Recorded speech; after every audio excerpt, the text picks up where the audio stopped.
e com certeza vai ser uma noite muito agradável para todos nós.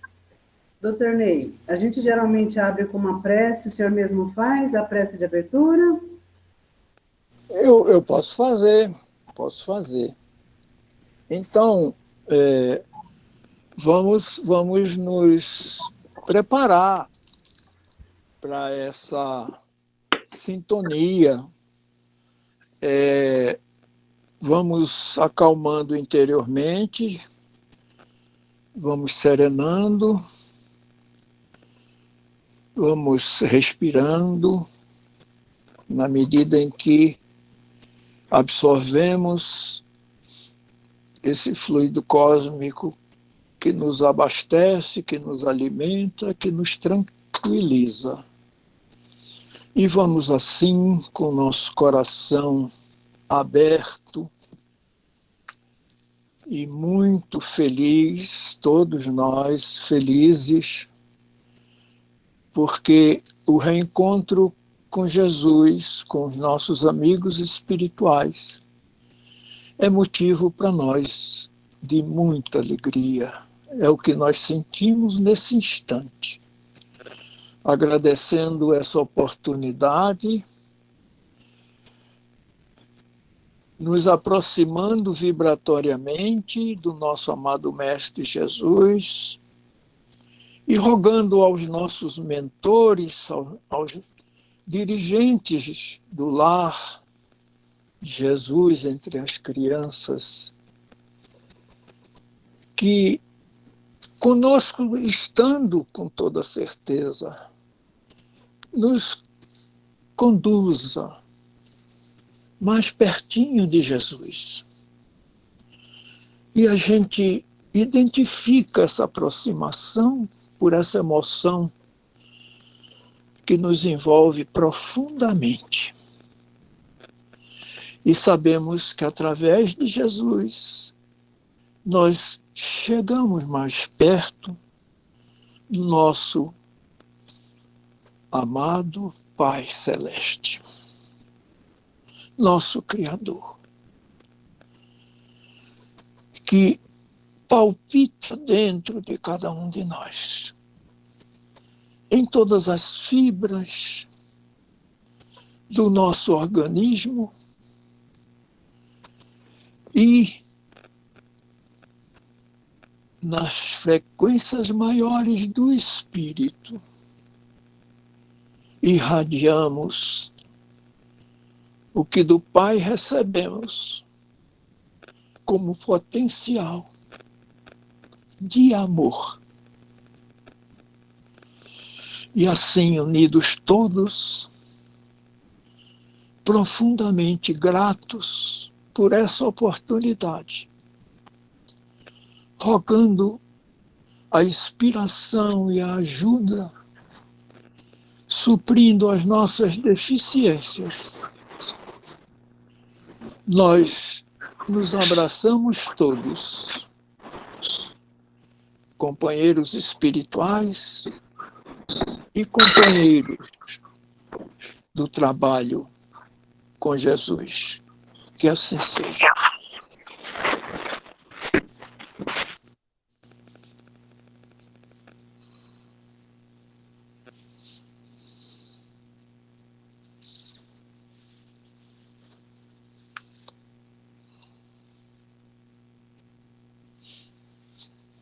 Mas já é para começar? Por favor, doutor Ney, a palavra é sua. Meu Deus. Pensei que alguém ia dizer alguma coisa para me deixar um pouco mais acolhido. Zé? Quer falar alguma coisa, Zé Carlos?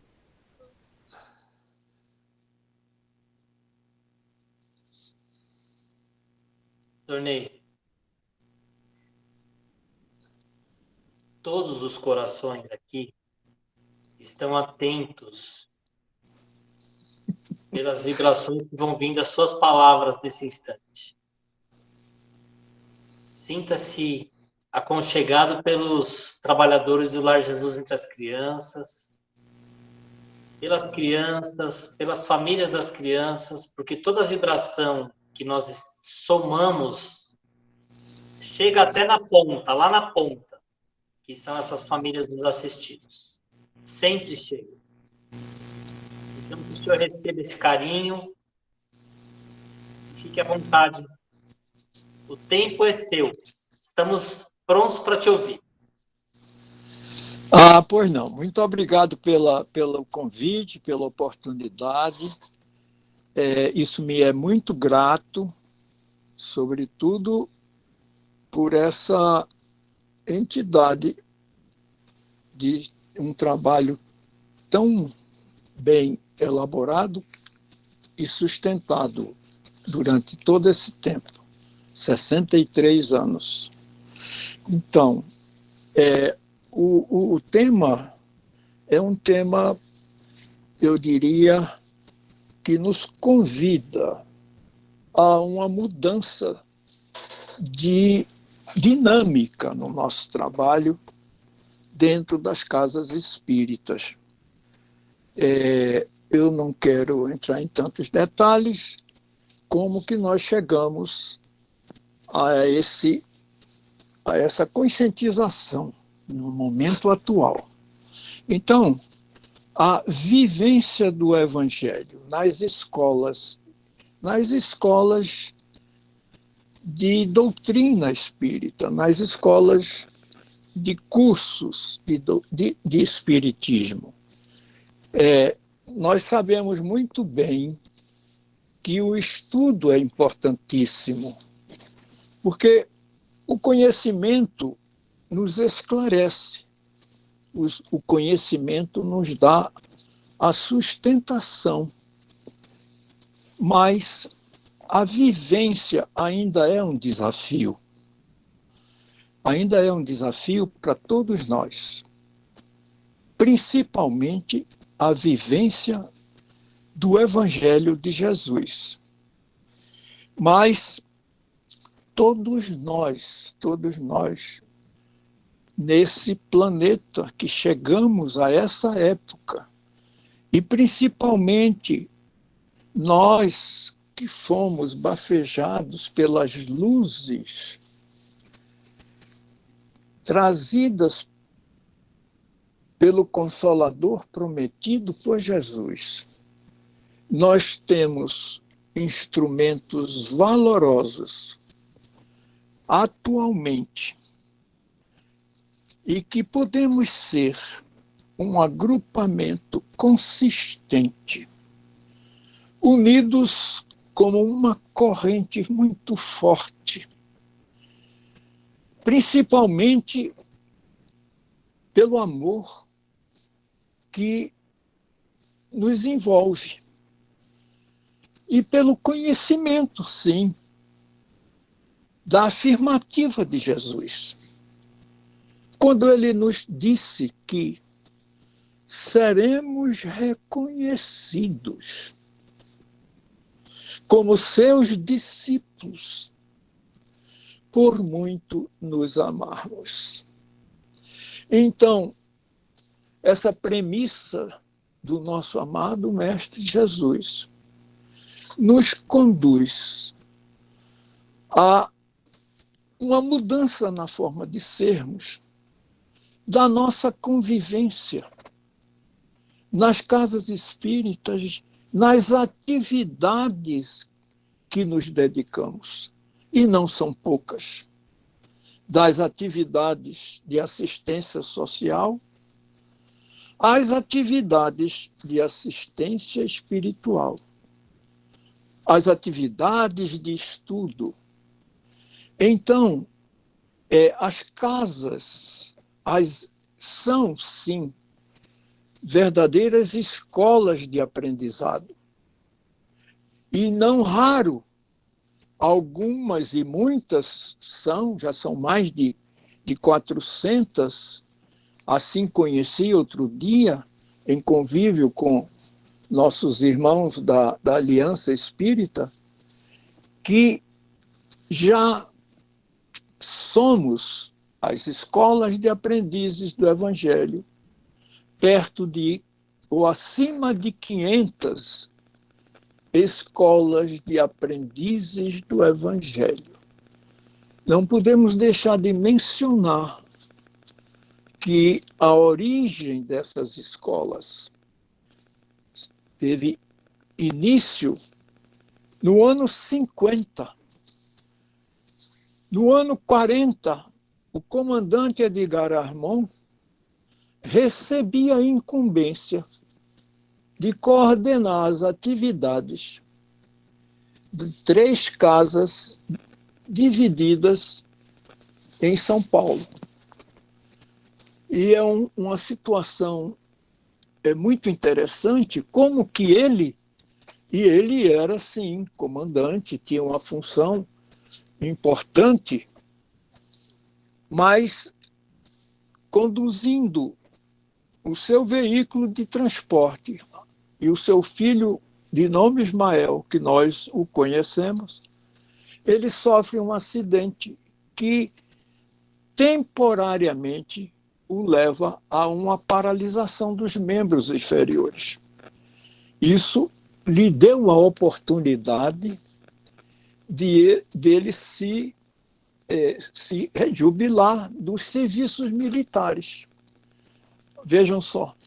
E foi exatamente nessa recuperação que não demorou muito, mas o suficiente para que ele fosse assim jubilado dos serviços militares, na função de comandante, de coronel-comandante, como ele tinha. Por isso, a designação dele sempre foi de comandante Armand. De modo que, e é nesse momento que ele recebe o convite para coordenar essas 3 casas. E ele assume a incumbência de secretário-geral. E, assim dado o nome à Federação Espírita, aglutinando essas 3 entidades em São Paulo. E o comandante nos comentava que havia recebido a incumbência não só de secretário-geral, mas de coordenar. Essa incumbência veio diretamente de Ismael, o dirigente espiritual da nossa pátria querida. E então, a ele foi dada, por Ismael, a incumbência de programar ou organizar uma estrutura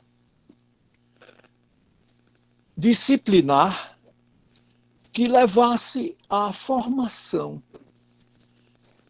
de seguidores de Jesus. Por quê? Porque a essa pátria havia sido já, pelo Divino Mestre Jesus, a esperança do transplante do seu Evangelho nessas terras que habitamos. E Ismael, na sua aproximação que tinha com Jesus, guardadas naturalmente as distâncias dos níveis de frequência espirituais, Ismael transfere ao comandante Armand essa importante incumbência, porque em 40 já era chegada a hora de que nos preparássemos nessa pátria para os dias que estavam por anunciar essa incumbência, ou melhor, esse papel no concerto das nações do planeta que o Brasil desempenharia. De modo que o comandante Armand estrutura, foi buscar, se inspirando na programática dos essênios ele foi buscar e estruturou a Escola de Aprendizes do Evangelho, que teve a primeira turma em 1950. Hoje já são mais de 500 turmas dessa Escola de Aprendizes do Evangelho. E essa Escola de Aprendizes do Evangelho, ela é toda estruturada no sentido de que os temas, o programa, a temática ali desenvolvida em 2 anos e meio hoje, com um período final, assim chamado probatório, essas escolas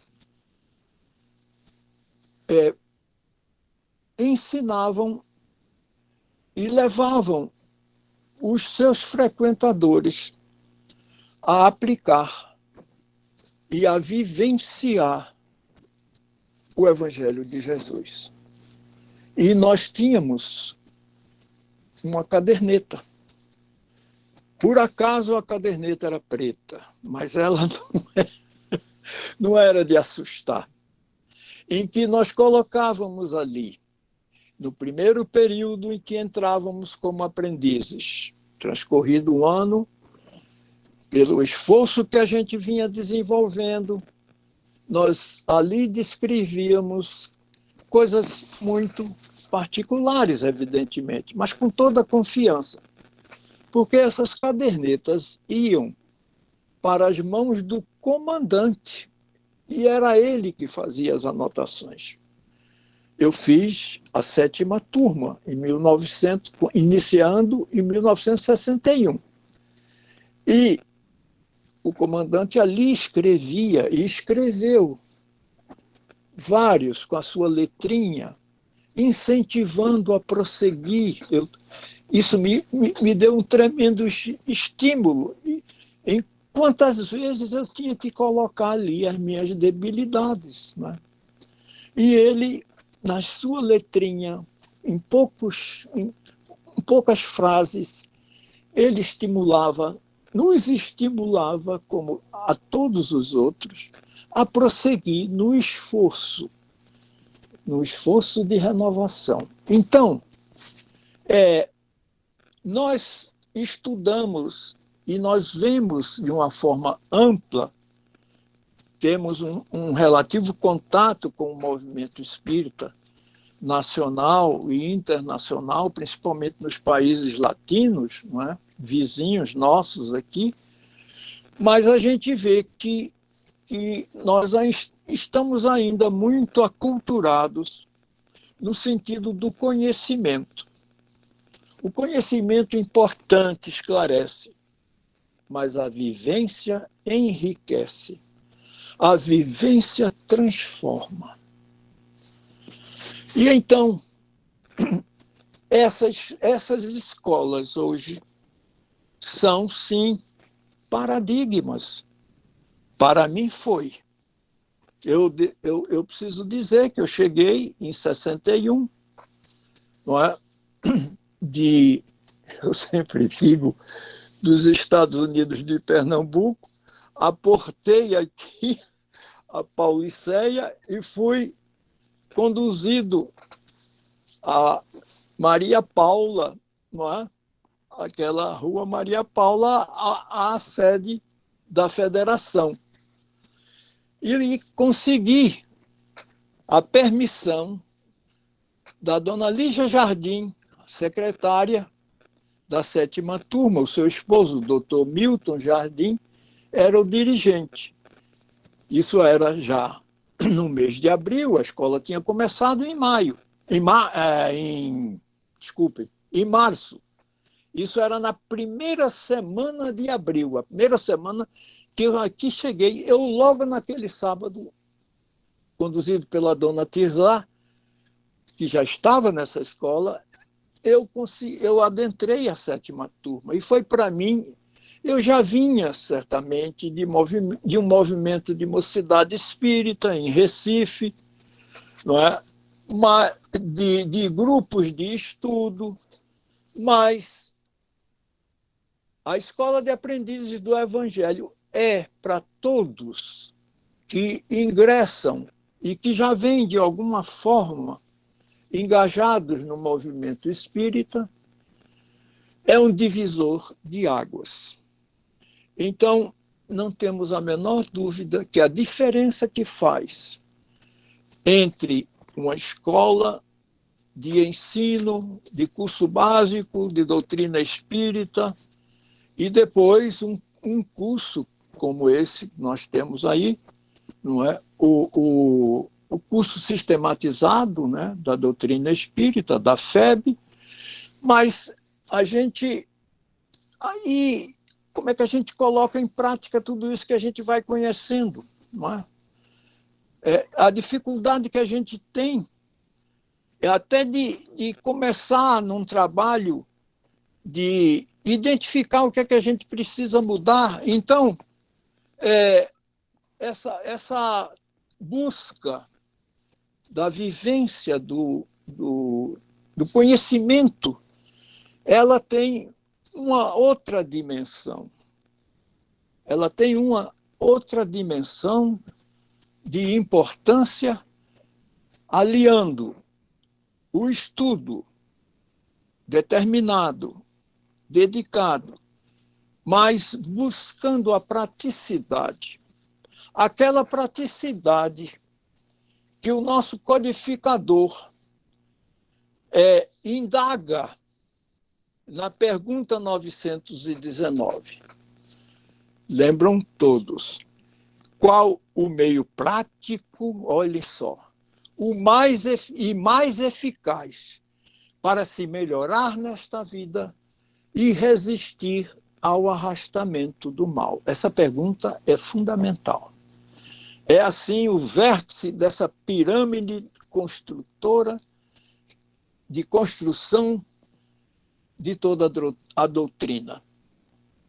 E os espíritos responderam a Kardec, que a gente sabe muito bem. Todos sabemos. Um sábio da antiguidade já vos disse, referindo-se a Sócrates, conhece-te a ti mesmo.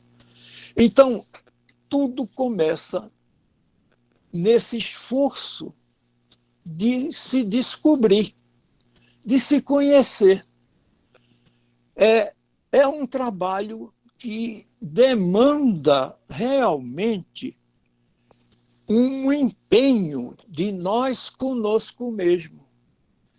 Mas o Kardec, antecipando a todos nós, ele volta e pergunta: a dificuldade reside exatamente nesta máxima do conhecer-se a si mesmo.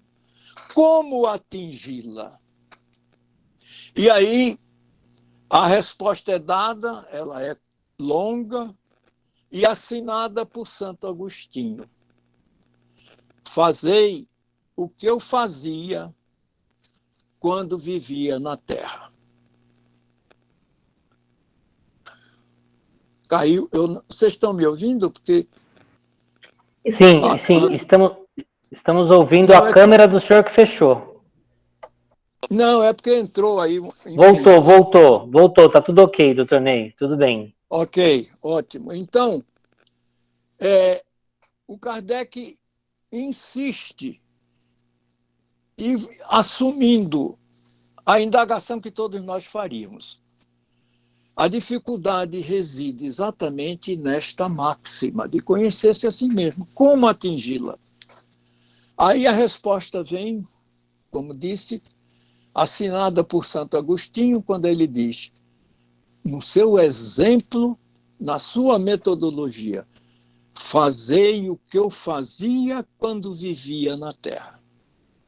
No final de cada dia, me colocava em revista e me indagava o que teria eu feito em prejuízo de alguém, o que teria eu deixado de fazer em benefício de alguém. E aí transcorre ele dizendo que indagar-se, fazer-se perguntas incansavelmente e identificar, como ele disse, assim fazendo, identifiquei o que em mim precisava ser mudado. Ora, a metodologia de Santo Agostinho é exatamente o desafio que todos nós temos. Então, o identificar em nós o que se deve mudar. Como é que a gente trabalha isso dentro de nós? A gente tem que ter um espaço no final de cada dia, como tinha Santo Agostinho. E esse espaço é um espaço em que a gente tem que ficar sozinho, nós e a nossa consciência. Esse espaço é a escolha de cada um, de modo que a gente possa ficar ali, não é? Pelo menos meia hora se indagando. E aí, hoje a gente sabe muito bem que para a gente entrar vejam bem, nesse trabalho de introspecção, a gente está aprendendo o que essa pandemia nos está levando a realizar. A interiorização, a um trabalho consigo mesmo. E isso começa sempre através dessas práticas que os orientais fazem isso há milênios e que nós ocidentais estamos agora. Olhe, nunca houve tantos professores ensinando meditação. Eu recebo com frequência, eu posso citar, talvez, sem medo de errar, 10 pessoas que estão apresentando lives diariamente com as práticas de meditação. A Juliane, minha filha, é uma. Meia hora diariamente com métodos que ela vai apresentando. E aí, o que é que significa esse exercício? Que começa todos na respiração. A respiração já é um encontro, uma absorção, um encontro nosso com a divindade. Porque a gente absorve a emanação divina, hálito celeste, hálito do Criador, hausto de Deus.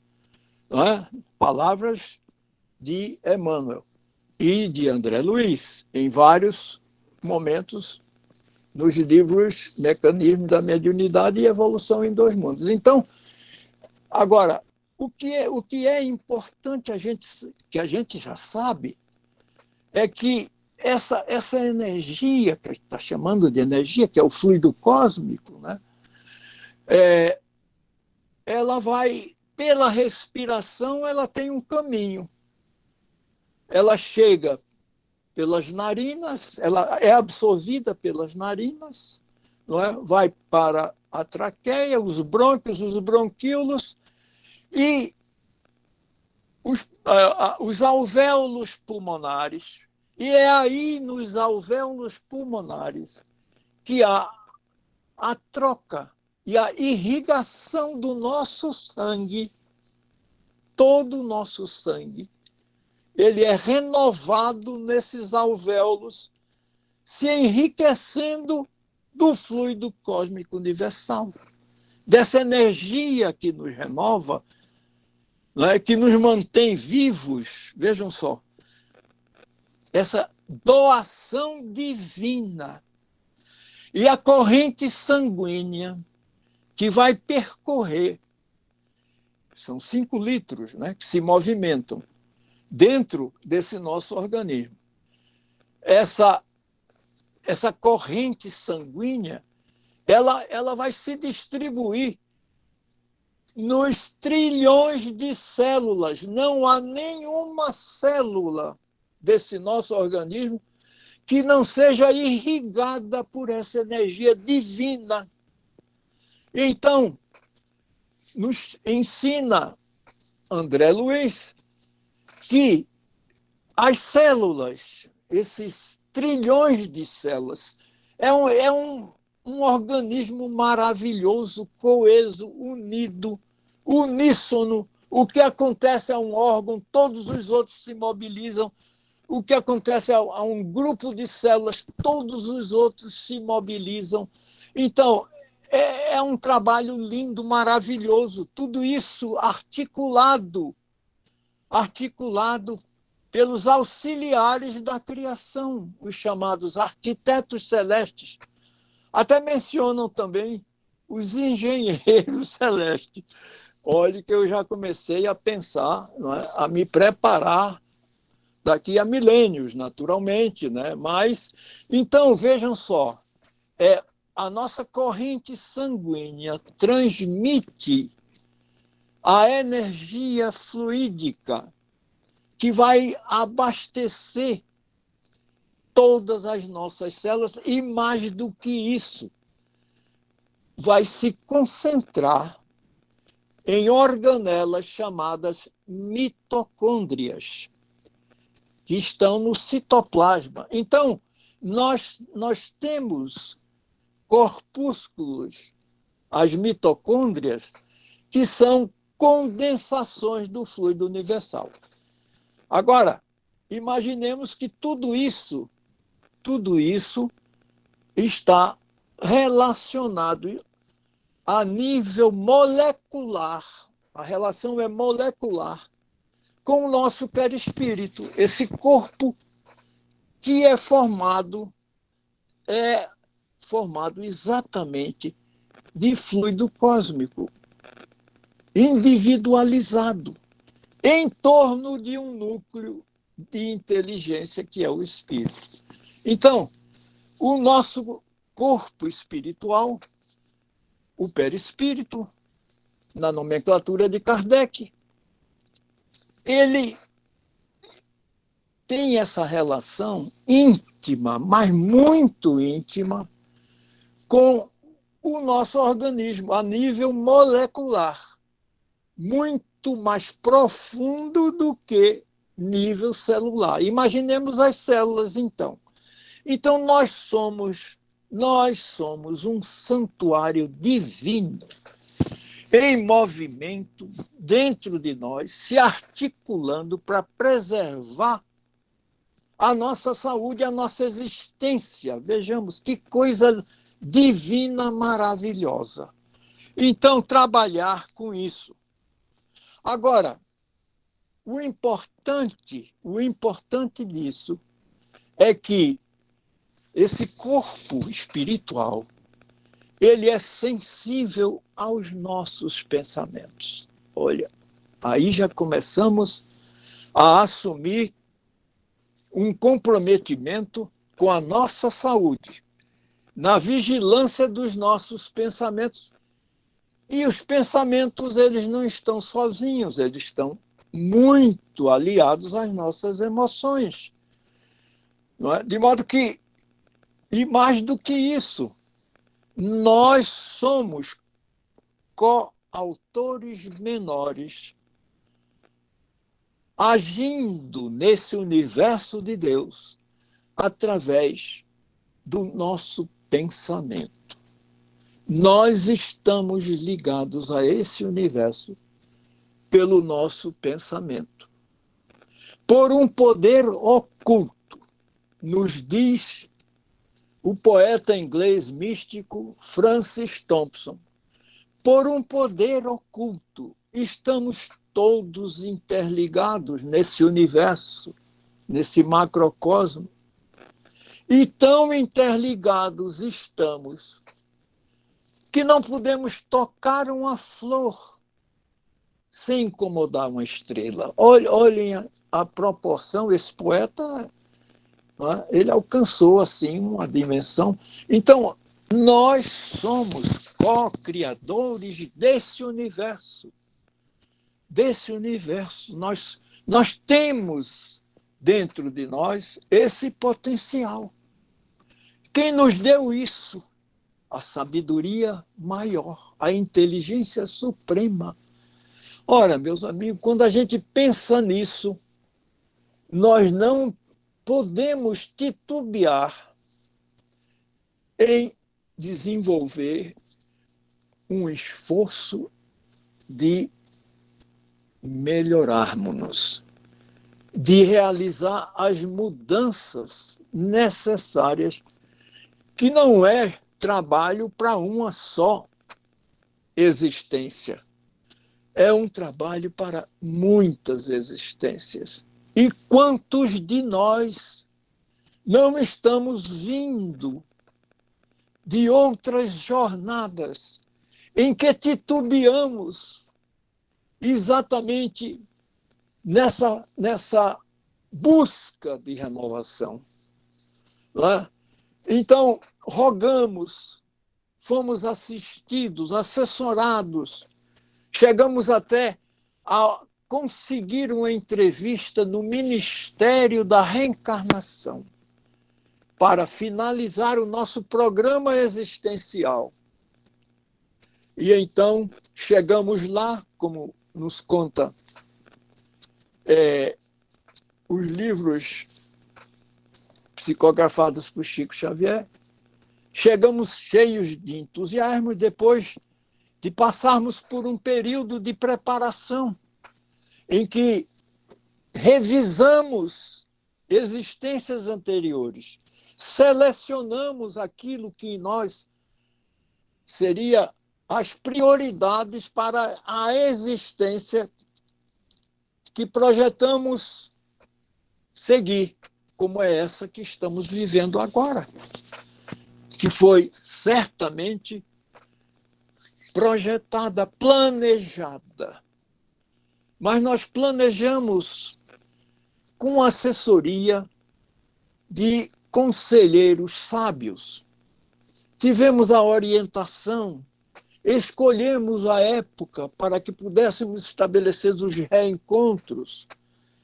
E agora, nesse instante, nos lembramos bem que todos nós que estamos aqui juntos nesse instante, nós planejamos, pedimos e alcançamos a bênção de estarmos unidos num trabalho em volta de um esforço de ajuda aos que estão padecendo. Então, a nossa visão não apenas de aculturamento, mas de renovação, de esforço, de buscar aproveitar, assim entendemos, ao máximo, essa existência que nos foi agraciada. Quantos e quantos instrutores espirituais tivemos? Segundo os cálculos do Dr. Hernani, a gente leva, em média, né, 3 vezes mais o tempo que levamos na nossa vida física, a gente leva na espiritualidade. Ele fez essas contas, eu não vou me deter, eu tenho isso calculado, mas se a gente vive, em média, né, a média brasileira, pelo menos, de 70 anos, nós levamos na espiritualidade nesse despertar primeiramente, que a gente sabe, e depois na tomada de consciência e o desejo de querer renovar-se daquilo que deixamos por fazer. A gente leva 200 e poucos anos. É evidente que alguns levam muito mais e outros menos. Essas crianças que lembram das vidas anteriores, assim, com frequência, esse período de intermissão, é assim que o Dr. Hernani chama, é um período intermediário entre a morte, né, e o retorno, o renascimento. Esse período de intermissão é, em média, de 200 e poucos anos. Mas é nele que a gente se prepara para voltar. E não é sem um esforço grande. Primeiramente, para sensibilizar aqueles que escolhemos como nossos pais. Não é?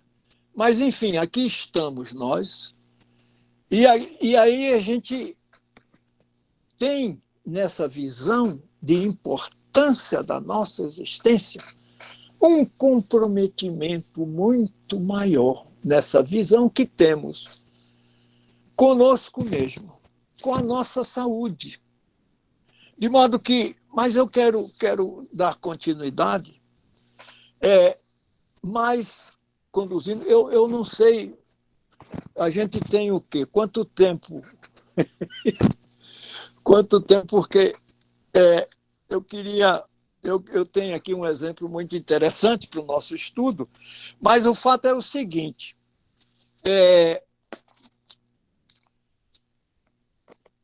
a metodologia de Santo Agostinho. A gente aprende a fazer nas escolas de aprendizes do Evangelho.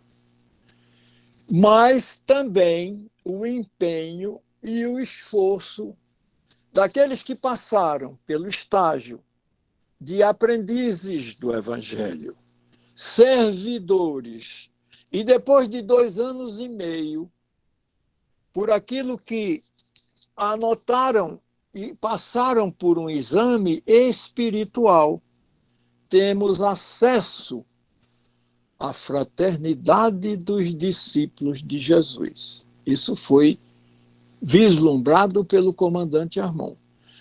O discípulo de Jesus. E como é que nós, almejando ser discípulos de Jesus, o que nos compete, naturalmente, realizar, não apenas conosco mesmo, porque tudo aquilo que a gente pudesse melhorar, nós potencializamos recursos de indução a uma coletividade que estamos longe de imaginar. Se a gente quer mudar o planeta, comecemos a mudar nós mesmos, porque essa força interior, ela se propaga, induzindo a níveis que a gente não tem alcance. A gente começa a se conectar com planos de frequências mais altas. E, evidentemente, que a gente ainda na convivência com os ambientes de trabalho, no lar, os ambientes sociais, nos transportes coletivos, a gente vive o confronto com uma pleiade de indivíduos que estão pensando, irradiando induções que, se a gente não vigiar, nós podemos resvalar. Então, o conhecimento que a doutrina nos mostra nos leva, sim, a levar a vida com muito mais seriedade, com muito mais atenção, com um alerta permanente. Né? Como nos ensina a nossa querida Hermance Dufour, o alerta permanente, que é o vigiar ensinado por Jesus. Então, essa nossa existência, ela não pode ser levada assim esportivamente, porque a gente conhecendo tudo isso que o ensino espírita nos proporciona, não é? Aí agora, como é que a gente está aplicando tudo isso? De que forma? No sentido de nós mesmos, no sentido de nos melhorar, enfim, a gente já conhece, todos nós, já somos, todos nós, não só os que estamos aqui juntos. Nós somos, mas aqueles assim, considerados adeptos do Espiritismo são autodidatas de verdadeiros campeões de renovação. Só que nós não fazemos. Por que não fazemos? É aquela pergunta 808. Porque nos falta a vontade. Nos falta a vontade.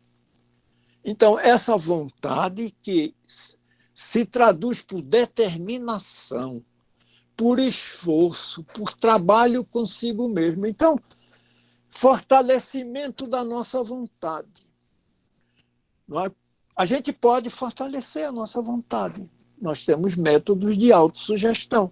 Tenho certeza que o Jorqueira conhece muitos deles, em que a gente pode, por exemplo, mas para agir positivamente no fortalecimento da nossa vontade, não é assim apenas. A gente também é levado a essa mesma experiência de interiorização, porque é nesse estado de harmonização conosco mesmo que a gente consegue reforçar a nossa vontade.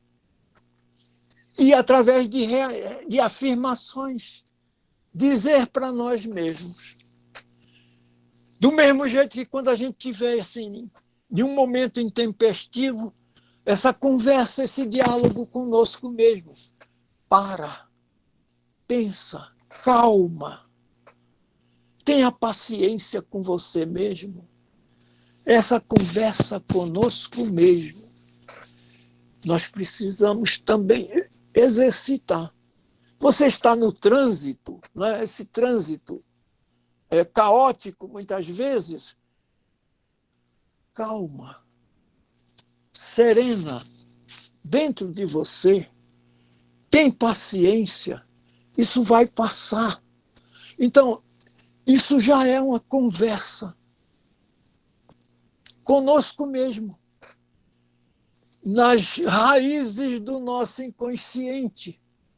Nós vamos mudando a nossa forma de ser, a nossa forma de tratar, olhar as pessoas diferentemente, sobretudo com benevolência. Com benevolência. Que coisa!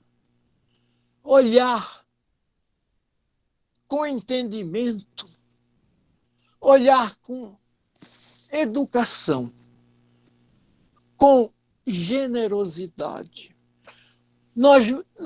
Olha, coisas simples do convívio, do dia a dia, no trabalho, a disponibilidade de ajuda. Nós já aprendemos. No trabalho, o espírita que segue um pouquinho do que conhece, ele é notado, porque ele cria uma atmosfera de radiação dentro dele. E todo mundo em volta, de um modo geral, sabe, nas dificuldades, que pode contar com ele. Olha só. Não é?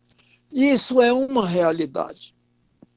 Eu não quero dizer muito, mas eu vou no supermercado e eu vejo, tem vários, eu já conheço todas as caixas, todas. Então, ela tem alguma que me chamam de doutor, né? O que é que eu vou dizer? Olha, vem aqui, eu estou vaga, vem aqui. Meu Deus do céu, será que eu estou sendo disputado para ser atendido pela caixa do sacolão? É evidente que não, mas é a forma de chegar, de sorrir, de falar. Eu sei o nome de muitas, não é?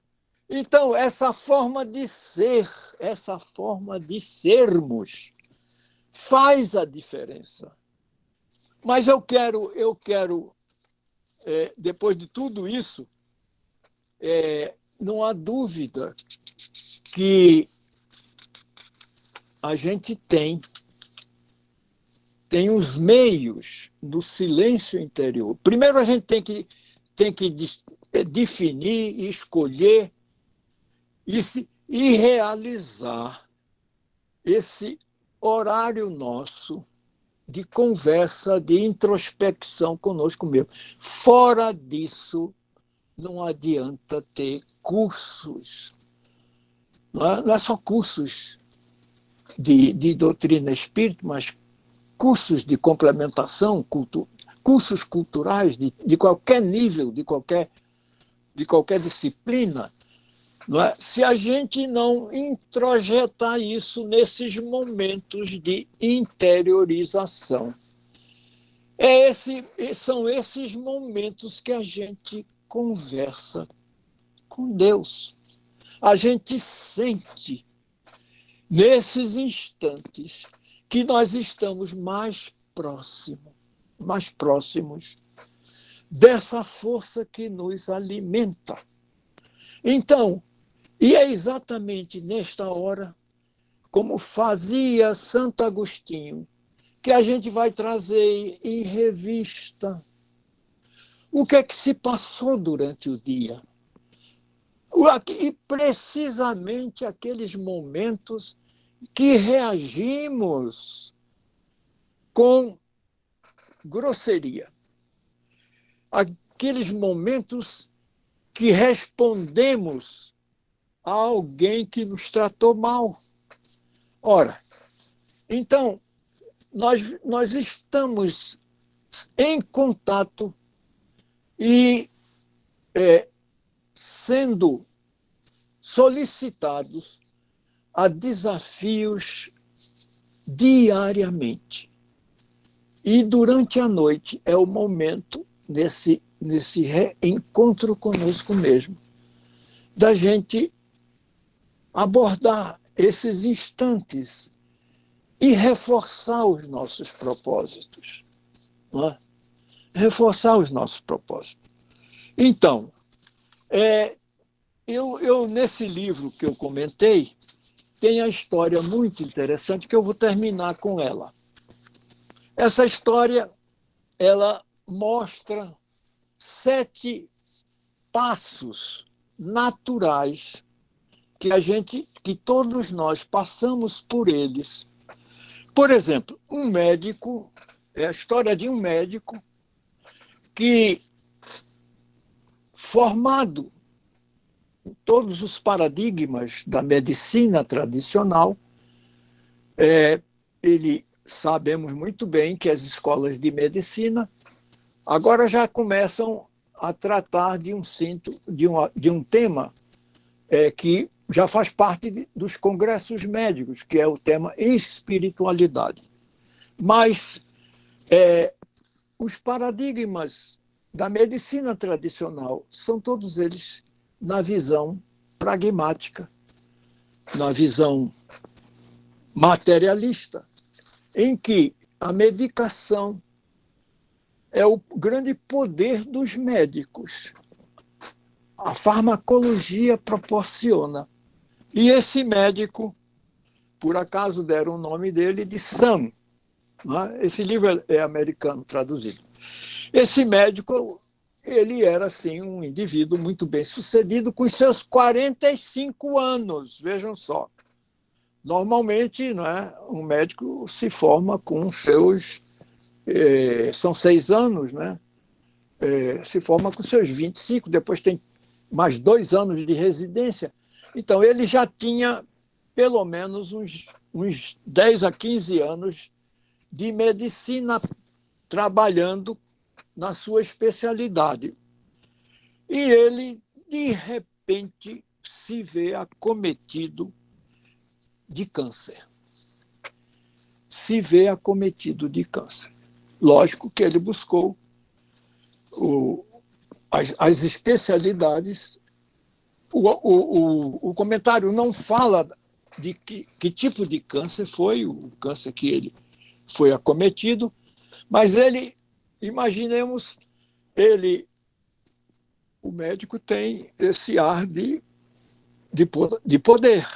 A gente sabe disso, né? Eles mandam no paciente como se fossem donos da gente. Eu tenho dois filhos, uma nora médica, ela manda em mim. Eu tenho problemas de pele, mas ela manda em mim. Eu escuto, eu aceito, não é?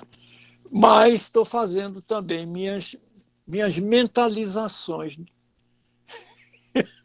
Enfim, esse médico se viu acometido de câncer. Mas ele tinha essa forma de ser, como todos nós temos, e como tem todos aqueles que buscam as casas espíritas para aliviar aquilo que a medicina já foi tentada em todos os seus aspectos, em todas as suas formas, com todos os seus recursos. E buscam as casas espíritas como um salva-vidas. Bom, mas esse médico se viu nesse instante, isso é o formato da sua mentalidade, do seu entendimento psíquico, mental, não é? E aí ele começa a fazer um tratamento com quimioterapia. E o tratamento de quimioterapia não lhe beneficia, não dá resultado a quimioterapia, não. Vejam só, de modo que ele, lógico, se sentiu diante de um grande desafio. Aí é que está, o desafio, é a segunda fase do processo. Primeiro, é a maneira de ser de cada um, que a gente vive muito condicionado, impregnado, aculturado, né?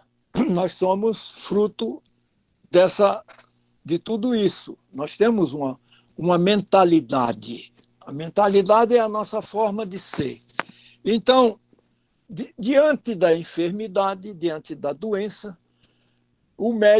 esse médico se sentiu impotente.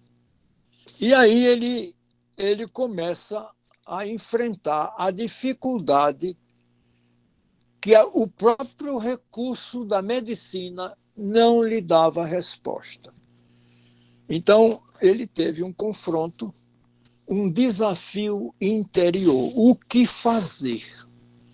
O que fazer? Lógico que ele não se entregou. Não é? E aí, quando esse diagnóstico de câncer chegou e que a quimioterapia não reagia, ele, afinal, concordou consigo mesmo contrariando toda a sua formação de médico, ele procurou um grupo de apoio aos cancerosos. Pela primeira vez na sua vida, ele teve um choque cultural, porque esses grupos, a gente sabe, nós temos nas nossas casas, não é? Assistência espiritual, que são grupos de apoio para diversas e quaisquer enfermidades. Então, esse médico procurou um grupo já como uma oportunidade, um salva-vidas. E o seu choque foi muito grande. Quando esse grupo que ele lhe assistiu, ele foi levado a examinar suas atitudes por primeira vez. Ele, como médico, naturalmente, potente, ele foi encorajado a examinar as suas atitudes, seus sentimentos e o seu estilo de vida. Ora, isso foi um confronto, naturalmente, um choque de como é que a doença dele estaria relacionada à sua forma de vida, aos seus sentimentos. E por muito tempo ele resistiu nessa busca ou nesse esforço de seguir no conhecimento que esses grupos lhe levava a se aprofundar dentro de si mesmo. Não é? Então, uma parte dele acreditava e outra parte dele não aceitava. Mas ele começou, não tinha outra opção, ele começou a trabalhar com essa orientação de identificar as suas atitudes, os seus sentimentos, a sua forma de ser, a sua forma de vida, relacionando-a à sua enfermidade. E pouco a pouco ele foi despertando e encontrando quais são, por exemplo, as causas que podem gerar o aparecimento da formação tumoral oncológica. Tristezas profundas, não é? Isso está muito bem conhecido. Perdas de parentes, esposo, marido, filhos. Quando a gente sofre essas perdas, a gente entra num estado depressivo, prejudicando a ação do nosso sistema imunológico. E aí as células desorganizadas, elas crescem, se desenvolvem. Por quê? Porque o nosso sistema imunológico foi combalido, foi enfraquecido. Então aparecem as formações tumorais. Bom, ele começou a entrar nesse entendimento de que as suas emoções, ele passou a entender que ele vivia sem saber dentro dele um processo de morte, de morrer. Vejam só, ele médico, ele tinha medo da morte. E ele identificou esse medo, não é? Sabemos lá de que origem que ele tinha da morte, como um causador, uma relação desse medo da morte com esse câncer que ele... Bom, a partir daí, ele começou a se trabalhar. E a essa altura, o seu câncer começou a regredir. Vejam só, com a tomada de consciência dele, o trabalho dele com ele mesmo. O processo tumoral começou a regredir. Mas, entendendo e convencido de que seus pensamentos e emoções eram importantes, ele começou a entender. E ele viu resultados. Ele começou a entender que os seus pensamentos e as suas emoções eram muito importantes.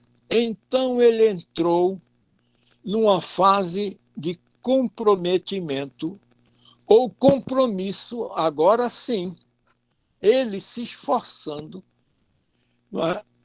Naturalmente seguindo aquele grupo de apoio a cancerosos, ele procurou o apoio da psicoterapia, não é?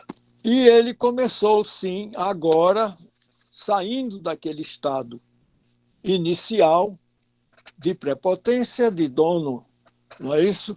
Do seu próprio organismo, mas ele começou a trabalhar, entendendo agora a importância dos seus pensamentos, e ele começou a trabalhar seus pensamentos e as suas emoções, principalmente esse medo patológico que ele tinha da morte.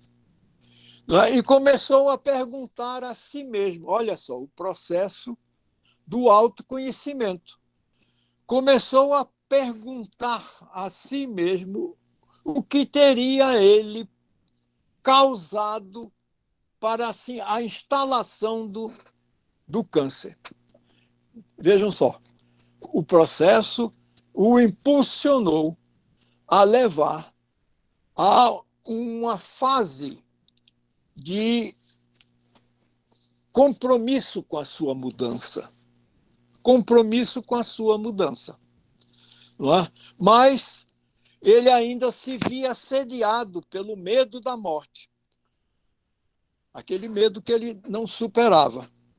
O fato é que esse esforço, esse trabalho com ele mesmo, o foi conduzindo a uma fase importantíssima que o autor considera e esclarece. Ele entrou no ciclo da purificação, ou seja, o que é isso senão a renovação de si mesmo, não é? Das suas próprias células, do fortalecimento do seu sistema imunológico. Então, essa purificação biológica, ela teve origem pelo esforço dele mental de se trabalhar, de se renovar. Olha aí, o conhece-te a ti mesmo, o esforço de se melhorar, de mudar, não é isso? Ele entrou nessa fase importante, que essa é a fase que todos nós entramos quando chegamos na casa espírita em busca de socorro. E aí a gente, mas o que é que nos falta ainda, além da fluidoterapia, é a participação e a conscientização desses que nos buscam, para que ele trabalhe ele com ele mesmo, identificando o que precisa mudar, a sua renovação, a sua relação com o divino, através desse esforço de interiorização. Isso é muito importante, muitíssimo importante. Mas dessa fase de purificação, que já é resultante do trabalho dele com ele mesmo, não é? E aí não tenhamos dúvida que a gente pode renovar células e pode potencializar o nosso sistema imunológico, e o câncer regride. E qualquer enfermidade regride, porque esse mecanismo existe e nos é oferecido por esse planejamento divino.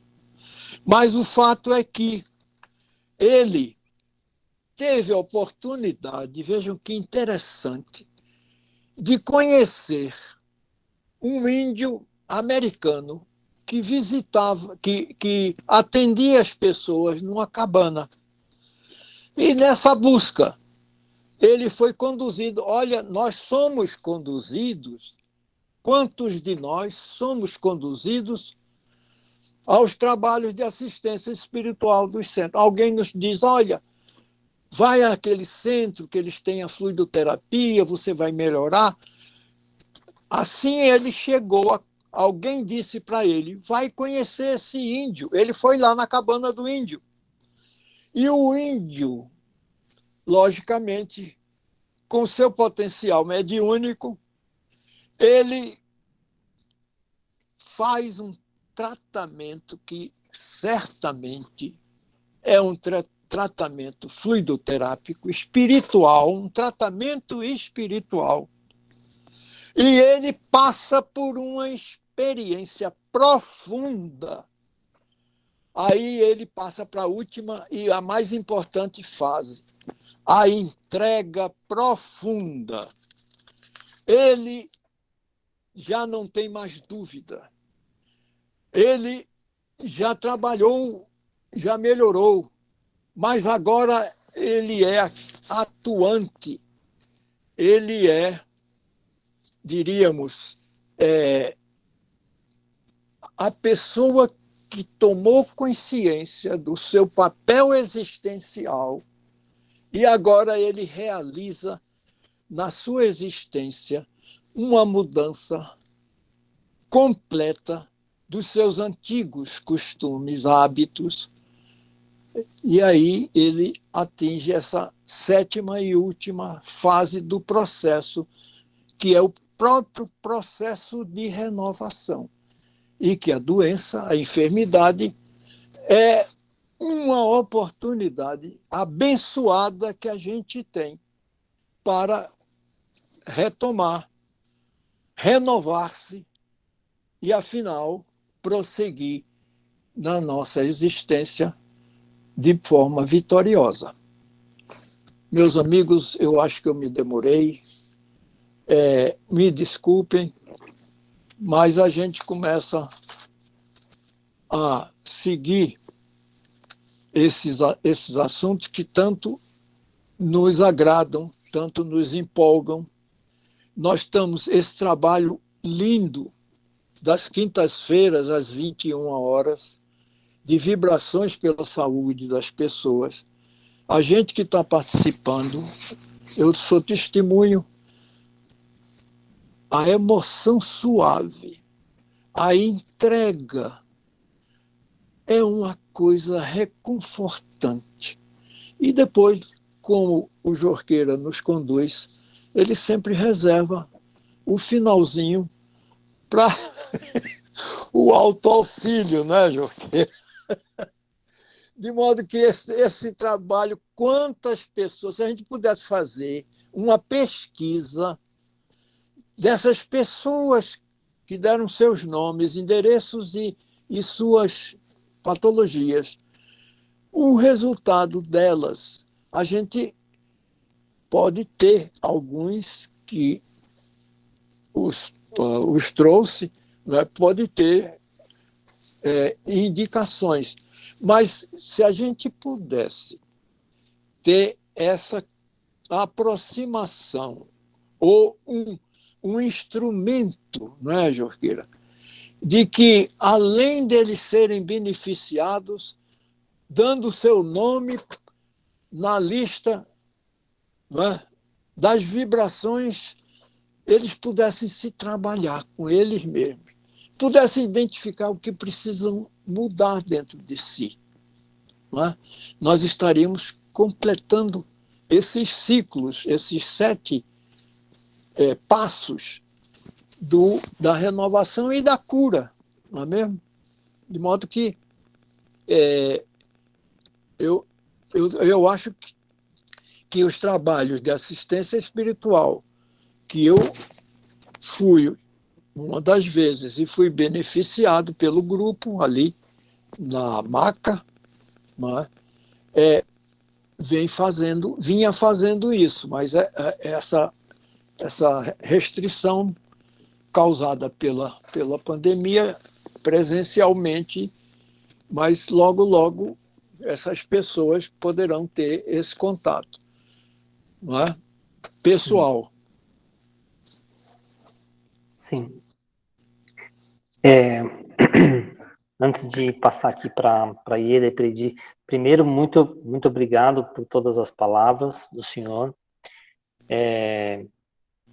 Eu, como conheço o senhor, tive o privilégio de ser seu aluno, vamos dizer assim, em algum momento, e aí, a partir daí, ser seu amigo, e aí, graças a Deus, podemos estudar juntos em algumas coisas.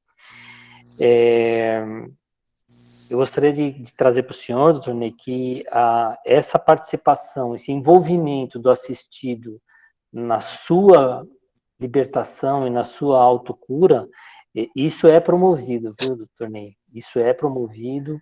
A gente busca fazer de maneira ainda dentro das nossas capacidades. O grupo da fluidoterapia, a gente mantém um estudo, o desenvolvimento, e a gente sabe, a gente que participa do grupo, que faz esses relatórios, que faz essa análise, a gente sabe o quanto a fluidoterapia do Lar Jesus está avançada, né? E ela está realmente trazendo grandes transformações. E o que a gente precisa é, assim, sempre buscar essa serenidade de trazer para dentro da gente, né, de trazer para dentro da gente a renovação, para dentro de todos os trabalhadores. A gente não pode nunca esquecer do que o senhor trouxe a respeito de Santo Agostinho. Sem mais palavras, eu passar aqui para a Edi, para a Eda, quem quer fazer a prece, passar para a Edi, para a Eda aqui, para a gente poder fazer um encerramento. Um abraço, Tornei. Muito obrigado. Doutor Ney, nós agradecemos, antes da gente fazer a nossa prece final, agradecemos muito a sua presença, as histórias e as direções que o senhor nos passa. Nosso muito obrigado. E agora a gente vai convidar todos para a nossa prece de encerramento.